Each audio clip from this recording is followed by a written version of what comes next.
एक साधू रस्त्याने चालले होते. उन्हो तापलेली, तहान प्रचंड लागली होती. थोडं पुढे गेले तर एका कुंभाराचं घर लागलं. साधूंनी त्या कुंभाराला नम्रतेने विचारलं, बाबा, थोडं पाणी मिळेल का? कुंभार म्हणाला, महाराज, नक्की, आणि आदरपूर्वक त्यांना पाणी दिलं. साधू पाणी पित होते तेवढ्यात त्यांचं लक्ष बाजूला ठेवलेल्या मडक्यांकडे गेलं. एका बाजूला मडक्यांचा भला मोठा ढीग होता, पण एक मडकं मात्र वेगळं ठेवलं होतं. साधूंनी विचारलं, हे एकच मडकं वेगळं का ठेवलं आहेस रे बाबा? कुंभार म्हणाला, महाराज, ते मडकं खराब आहे, गळती लागली आहे, कोणी घेत नाही म्हणून बाजूला ठेवलंय. साधूंनी शांतपणे म्हणाले, मला तेच मडकं दे. कुंभार थोडा चकित झाला.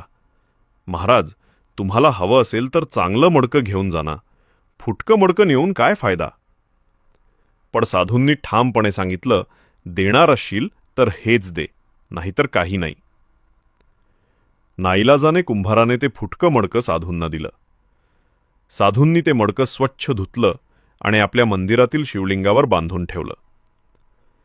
आश्चर्य म्हणजे कालपर्यंत कोपऱ्यात पडलेलं निरुपयोगी ते मडकं आज साधूंच्या सहवासाने देवकार्य करू लागलं. भक्त येऊ लागले तेव्हा शिवलिंगाला नमस्कार करताना त्या मडक्यालाही डोकं लावत होते. त्यांच्या मनात आनंद पसरत होता. जर एक मातीचं मडकं साधूंच्या संगतीने इतकं पवित्र होऊ शकतं, तर आपण मनुष्य म्हणून जर गुरूंच्या, संतांच्या, चांगल्या व्यक्तींच्या सहवासात राहिलो तर आपलं जीवन किती सुंदर घडेल. म्हणूनच संगत चांगली असावी. जय जय रामकृष्ण हरी.